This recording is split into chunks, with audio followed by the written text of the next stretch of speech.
اعوذ باللہ من الشیطان الرجیم بسم اللہ الرحمن الرحیم۔ سورہ الطلاق کا اردو ترجمہ پیش خدمت ہے۔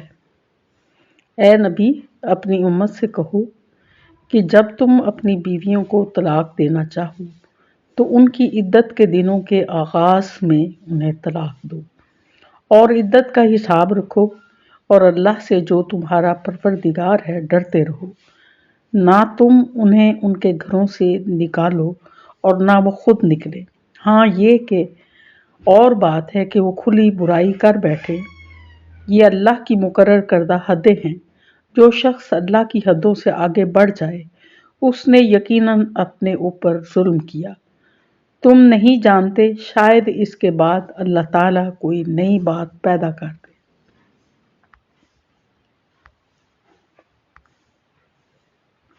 بس جب یہ عورتیں اپنی عدت پوری کرنے کے قریب پہنچ جائیں تو انہیں یا تو قاعدہ کے مطابق اپنے نکاح میں رہنے دو یا دستور کے مطابق انہیں الگ کر دو، اور آپس میں سے دو عادل اشخاص کو گواہ کر لو اور اللہ کی رضامندی کے لیے ٹھیک ٹھیک گواہی دو۔ یہی ہے وہ جس کی نصیحت اسے کی جاتی ہے، اور جو اللہ پر اور قیامت کے دن پر ایمان رکھتا ہو، اور جو شخص اللہ سے ڈرتا ہے اللہ اس کے لیے چھٹکارے کی شکل نکال دیتا ہے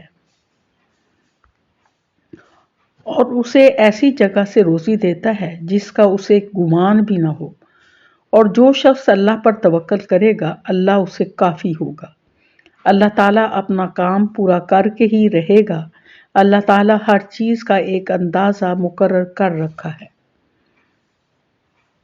تمہاری عورتوں میں سے جو عورتیں حیض سے نا امید ہو گئی ہوں، اگر تمہیں شبہ ہو تو ان کی عدت 3 مہینے ہے، اور ان کی جنہیں حیض آنا شروع نہ ہوا ہو، اور حاملہ عورتوں کی عدت ان کے وضع حمل تک ہے۔ اور جو شخص اللہ تعالیٰ سے ڈرے گا اللہ اس کے لیے ہر کام میں آسانی کر دے گا۔ یہ اللہ کا حکم ہے جو اس نے تمہاری طرف اتارا ہے، اور جو شخص اللہ سے ڈرے گا اللہ اس کے گناہ مٹا دے گا اور اسے بڑا بھاری اجر دے گا۔ تم اپنی طاقت کے مطابق جہاں تم رہتے ہو وہاں ان طلاق والی عورتوں کو رکھو اور انہیں تنگ کرنے کے لیے تکلیف نہ پہنچاؤ، اور اگر وہ حمل سے ہوں تو جب تک بچہ پیدا ہو لے انہیں خرچ دیتے رہا کرو۔ پھر اگر تمہارے کہنے سے وہی دودھ پلائیں تو تم انہیں ان کی اجرت دے دو، اور باہم مناسب طور پر مشورہ کر لیا کرو، اور اگر تم آپس میں کشمکش کرو تو اس کے کہنے سے کوئی اور دودھ پلائے گی۔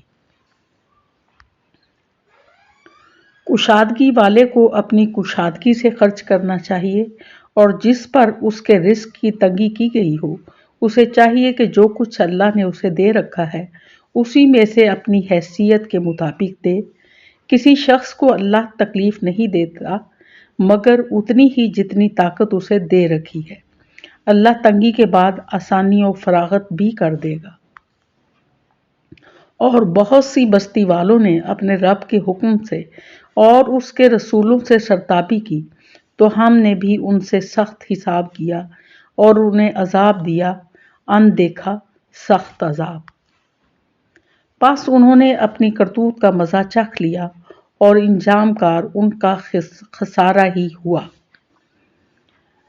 ان کے لیے اللہ تعالیٰ نے سخت عذاب تیار کر رکھا ہے، پس اللہ سے ڈرو اے عقل مند ایمان والو، یقیناً اللہ نے تمہاری طرف نصیحت اتار دی ہے، یعنی رسول جو تمہیں اللہ کے صاف صاف احکام پڑھ کر سناتا ہے، تاکہ ان لوگوں کو جو ایمان لائیں اور نیک عمل کریں وہ تاریکیوں سے روشنی کی طرف لے آئے، اور جو شخص اللہ پر ایمان لائے اور نیک عمل کرے اللہ اسے ایسی جنتوں میں داخل کرے گا جس کے نیچے نہریں جاری ہیں، جن میں یہ ہمیشہ ہمیشہ رہیں گے۔ بے شک اللہ نے اسے بہترین روزی دے رکھی ہے۔ اللہ وہ ہے جس نے 7 آسمان بنائے اور اسی کے مثل زمینیں بھی، اس کا حکم ان کے درمیان اترتا ہے تاکہ تم جان لو کہ اللہ ہر چیز پر قادر ہے، اور اللہ تعالیٰ نے ہر چیز کو با اعتبار علم گھیر رکھا ہے۔